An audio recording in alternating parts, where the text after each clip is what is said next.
오늘은 골로새서 3장 12절에서 15절에 있는 말씀을 가지고 감사하는 자의 삶이라는 제목으로 말씀을 함께 나누기 원합니다. 먼저 말씀을 공독하겠습니다.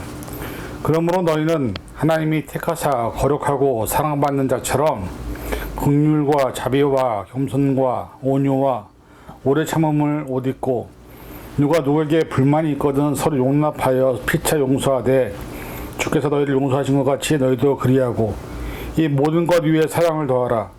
이는 온전하게 매는 띠니라. 그리스도의 평강에 너희 마음을 주장하게 하라. 너희는 평강을 위하여 한 몸으로 부르심을 받았나니 너희는 또한 감사하는 자가 되라. 아멘. 기도하겠습니다. 하나님, 추수감사절을 맞이하면서 저희가 말씀 안에서 아버지의 뜻을 깨닫기 원합니다. 매년마다 맞이하는 추수감사절이지만 우리의 삶을 통해서 우리 정말 감사하는 자로 살고 있는지 돌아보기 원합니다. 이 시간 말씀을 통해서 하나님의 뜻을 깨닫게 도와주시고 하나님의 능력을 또 하나님의 은혜를 다시 한번 기억하는 시간 되게 하여 주옵소서. 감사드리며 예수님의 이름으로 간절히 기도하옵나이다. 아멘. 오늘은 한국 기독교 절기로는 11월 셋째 주일이기 때문에 대부분의 교회가 추수감사절 예배를 드리는 날입니다. 미국에서는 이번 주 11월 23일이 목요일을 추수감사절로 보냅니다. 이제 어느덧 시간은 흘렀고 우리는 2023년도 얼마 남지 않은 시간에 와 있습니다. 지나간 시간을 돌아보면 참으로 감사의 고백이 많은 시간을 우리는 지나왔습니다. 그러나 인간이기에 여전히 우리 안에서 여러 가지 미래에 대한 걱정과 염려 또 마음 한구석에 있음을 부인할 수 없기 때문에 그런 모습을 보면서 참으로 나약하고 연약한 인간의 본연의 모습을 보게 됩니다. 여러분은 지금까지 지나오시면서 하나님께서 우리에게 베푸시고 부어주신 그 은혜와 사랑에 대해서 어떠한 감사를 하고 있습니까? 어쩌면 감사보다는 기도를 했음에도 이루어지지 않은 문제나 현재 주어진 많은 고통과 아픔의 문제 때문에 감사가 아닌 원망과 불평을 하고 있는 분들도 있을지 모릅니다. 그러나 저는 개인적으로 지금까지 늘 건강하게 이 시간까지 인도하신 하나님의 그 은혜 앞에 너무나 감사를 드립니다. 오늘 본문의 마지막에 우리가 평강을 위하여 한 몸으로 부르심을 받았으니 감사하는 자가 되라 하시면서 말씀을 맺고 있습니다. 그러면서 위에 본문을 통하여 우리를 부르신 이유와 우리를 통하여 어떤 삶을 원하고 있는지 또한 앞으로 우리가 살아갈 삶의 방향과 삶의 모습에서 어떠한 존재로 살아야 하는지를 분명하게 말씀하고 있습니다. 사실 우리가 믿음 생활을 하고 하나님의 말씀을 붙들고 산다고 하지만 크게 신앙인들은 두 부류로 분류할 수 있습니다. 감사하는 사람과 감사하지 않는 삶이 있습니다. 성경에서도 대표적인 삶이 아마도 이스라엘 백성들이 출애굽한 그들의 모습일 것입니다. 사실 하나님께서 이스라엘 백성들을 출애굽하기 전에 모세를 불러서 하신 말씀이 있었습니다. 출애굽기 22장 23절에서 25절 여러 해 후에 애굽 왕은 죽었고 이스라엘 자손은 고된 노동으로 말미암아 탄식하며 부르짖으니 그 고된 노동으로 말미암아 부르짖는 소리가 하나님께 성달된지라. 하나님이 그들의 고통 소리를 들으시고 하나님이 아브라함과 이삭과 야곱에게 세운 그의 언약을 기억하사 하나님이 이스라엘 자손을 돌보셨고 하나님이 그들을 기억하셨더라. 이 부분이 있었기 때문에 사실은 모세를 통해서 이스라엘 백성들을 출애굽시키기로 결정하신 것입니다. 모세를 설득하신 후에도 바로의 마음이 각박해져서 애굽 백성을 놓치지 않을 때 10가지 재앙을 통해서 그들을 그렇게 원하고 바라던 출애굽을 시켰고 약속의 땅인 가나안 땅에 이르도록 하나님은 모든 것을 돕는 분이셨습니다. 홍해가 앞을 가로막을 때는 홍해를 갈라 건너게 하셨고 뒤따르던 애국분들을 물로 수산시키면서 하나님의 위대한 능력과 권능을 보여주신 분이 바로 하나님이십니다. 또한 낮에는 구름 기둥으로 사망의 그 뜨거운 태양과 열로부터 지키셨고 밤에는 불 기둥으로 추운 상황을 따뜻하게 만들어 주셨습니다. 40년 동안 옷이 헤어지지 않게 그리고 물과 만나와 매출을 통해서 때때마다 은혜와 사랑을 베풀어 주신 분이 바로 하나님이십니다. 그러나 이스라엘 백성들은 받을 때만 좋았을 뿐 그 후에 조금만 어려움이 있어도 힘들 일만 생겨도 늘 모세와 지도자들을 원망하고 죽이려 것까지 했고 그런 위험과 두려움 앞에서 하나님을 원망하며 자신을 구원한 하나님 앞에 불평하는 모습을 너무나 자주 보게 됩니다. 그리고 그들에게 볼 수 없었던 것이 뭐였냐? 바로 감사하는 마음이 없었다는 것입니다. 사실 이러한 이스라엘 백성들의 모습이 바로 우리의 모습이기도 합니다. 우리가 살아오면서 우리는 수없이 많은 기도를 했고 하나님은 그 기도에 하나님의 방법과 뜻 가운데서 응답을 하신 줄 믿습니다. 그런데 우리가 받은 것에 대한 감사 대신에 늘 내가 받지 못한 기도의 응답과 아직도 내게 주어진 문제 앞에서 늘 불평과 원망과 감사하지 않는 모습을 우리는 보게 됩니다. 이러한 차원에서 오늘 본문의 말씀을 통해서 우리가 감사하는 자로서 어떤 삶을 살아야 하는지, 어떤 마음과 생각으로 하나님께서 우리에게 원하고 바라고 있는지를 살펴보므로 말씀 안에서 다시 거듭게 거듭나는 시간이 되시기를 간절히 부탁을 드립니다. 첫째, 하나님이 택하시고 거룩하고 사랑받는 자로 우리를 부르셨다고 본문은 말씀하고 있습니다. 우리를 성도라고 부르는데 성도의 의미는 거룩한 무리라는 한자의 뜻을 갖고 있습니다. 즉 세상의 수많은 사람들 중에서 우리를 선택하여 불렀다는 의미입니다. 즉 특별한 목적과 뜻을 위하여 우리를 선택하셨다는 것을 성경은 증거하고 있습니다. 이 사실을 우리가 하나님이 선택한 것이 아니라 하나님께서 우리를 선택하여 부르셨다는 것입니다. 이사야 41장 9절, 내가 땅끝에서부터 너를 붙들며 땅 모퉁이에서부터 너를 부르고 내게 이르기를 너는 나의 종이라 내가 너를 택하고 싫어하여 버리지 아니했다 하였노라. 이 말씀 앞에서 우리는 내가 바라고 원하는 삶을 사는 존재가 아니라 하나님이 원하고 바라시는 뜻 가운데서 저와 여러분을 불러 택하여 세우셨다는 사실 앞에 우리는 하나님께 드릴 수 있는 제물이 되어야 합니다. 왜냐하면 하나님은 우리를 통하여 일하시기 때문입니다. 그리고 사실 우리가 거룩하고 사랑받는 자로 부르셨다고 하는데 이런 존재가 아닌 것을 우리 너무나 잘 알고 있습니다. 우리는 죄로 가득한 존재이고 죽을 수밖에 없는 죄인으로 이 땅에 살아갑니다. 그런데 하나님은 우리를 거룩하다 하십니다. 왜 그럴까요? 우리는 거룩한 존재는 아닙니다.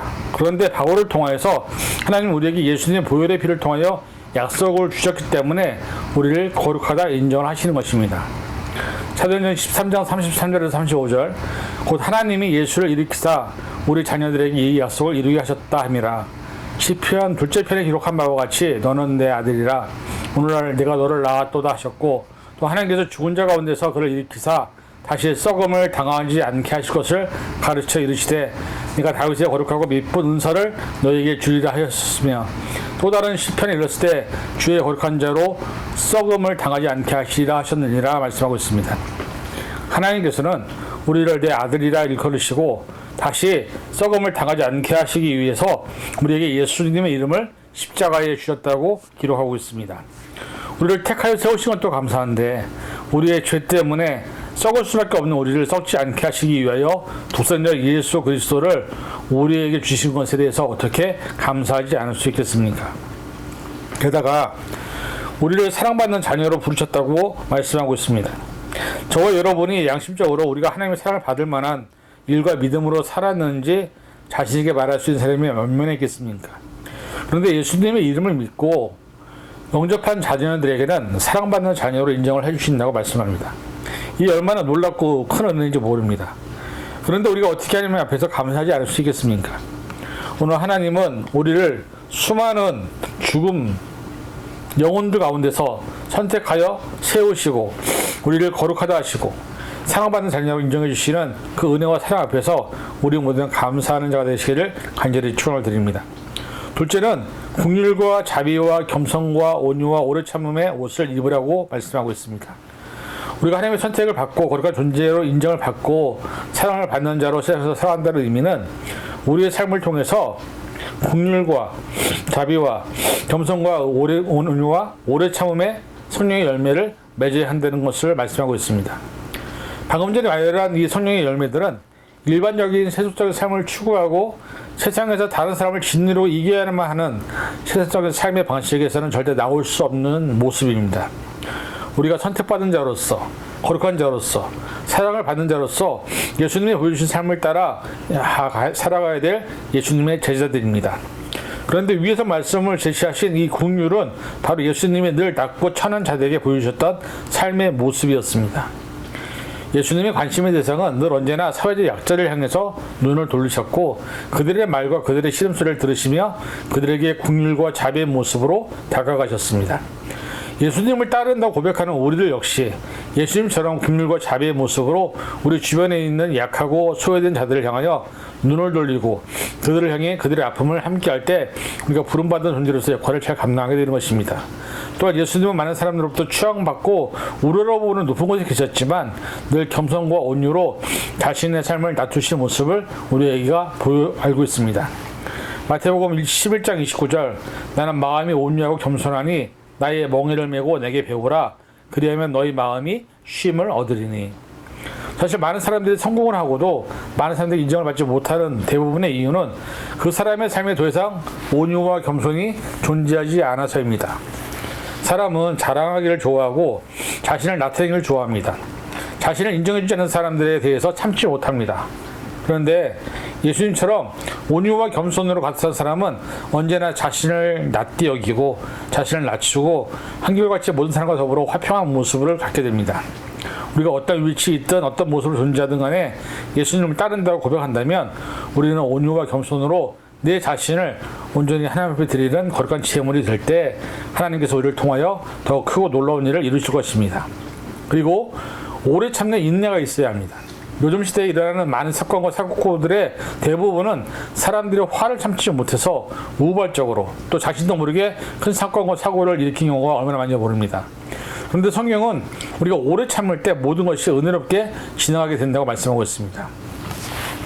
여러분들이 잘 아는 고린도전서 13장 4절 사랑은 오래 참고 사랑은 온유하며 시기하지 아니하며 사랑은 자랑하지 아니하며 교만하지 아니하며. 방금 읽은 말씀처럼 오래 참고 온유하며 시기하지 않고 자랑하지 않고 교만하지 않는 것이 바로 사랑이라고 말씀하고 있습니다. 그리고 사랑은 성경에서 가장 큰 계명이라고 말씀하고 있습니다. 사랑이 있으면 어떤 존재에 대해서도 우리는 오래 참음으로 인내할 수 있다고 하십니다.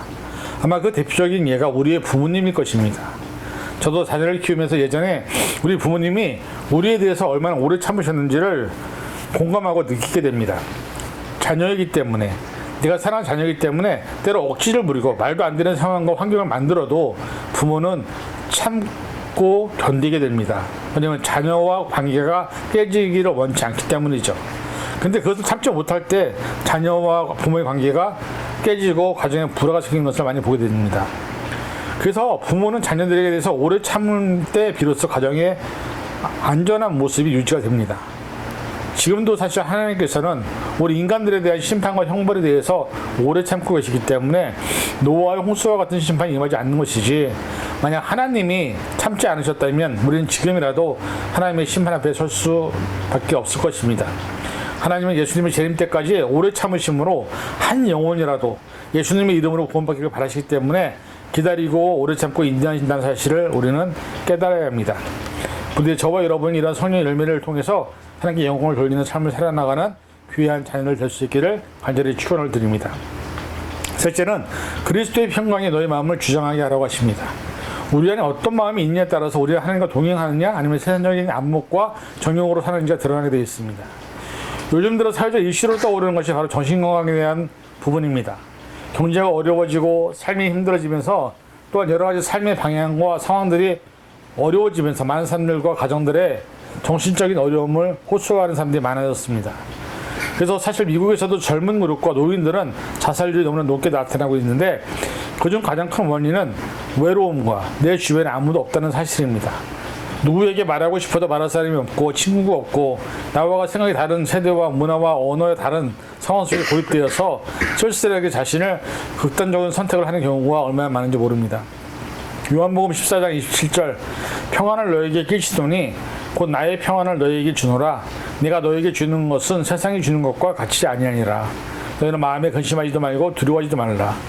하나님의 함께는, 그래서 예수님을 진정으로 믿고 살아가는 사람들의 가장 큰 특징은 바로 읽은 말씀처럼 예수 그리스도의 평안이 우리 안에 있기 때문에 어떤 상황과 환경에서도 두려워하거나 염려하지 않는 것입니다. 세상을 살아간다는 것은 누구에게나 힘들고 어려운 일이 일어난다는 전제적 원인 속에서 시작이 됩니다. 한 사람의 인생이 가장 행복할 때가 언제일까요? 바로 부모님의 품 안에 있을 때입니다. 그때는 무엇이든지 부모님으로부터 공급을 받기 때문에 걱정이나 염려가 없습니다. 그런데 부모님으로부터 독립을 하고 혼자서 자신의 삶을 스스로 살아가야 되는 그때부터 사람은 매 순간이 힘들고 어려운 시간을 맞이하게 됩니다. 그런데 이런 삶의 순간에서 예수님과 동행하는 사람은 어떤 상황과 환경에서도 그리스도의 평안이 그 사람의 내면을 다스리기 때문에 늘 안정적이고 불안하지 않습니다. 왜냐하면 임마누엘의 하나님을 믿기 때문입니다.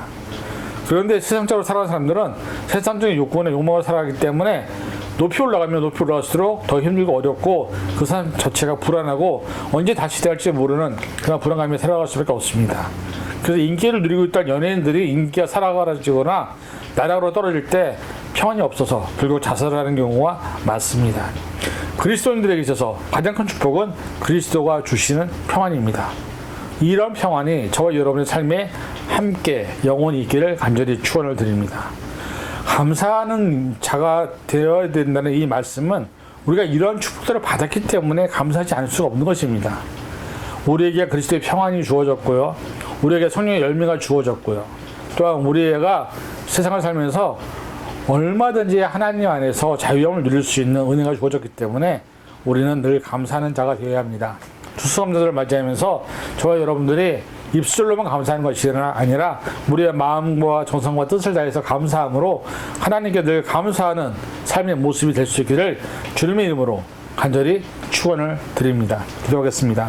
사랑하는 주님, 2023년도 추수감사절을 맞이하면서 우리가 감사하는 자가 되길 원합니다. 지금까지 지어주신 그 은혜에 감사하게 하시고 우리 안에 성령의 열매를 맺게 하신 것에 감사하게 하시고 또 우리가 그리스도의 평안이 우리와 함께 있는 것을 감사하게 하여 주셔서 날마다 주님과 동행하는 삶을 살아갈 수 있도록 붙잡아 주시옵소서. 우리를 택하여 세우신 그 하나님 앞에 하나님의 뜻에 부합하는 삶을 살아갈 수 있도록 축복하여 주시옵소서. 감사드리며 예수님의 이름으로 간절히 기도하옵나이다. 아멘.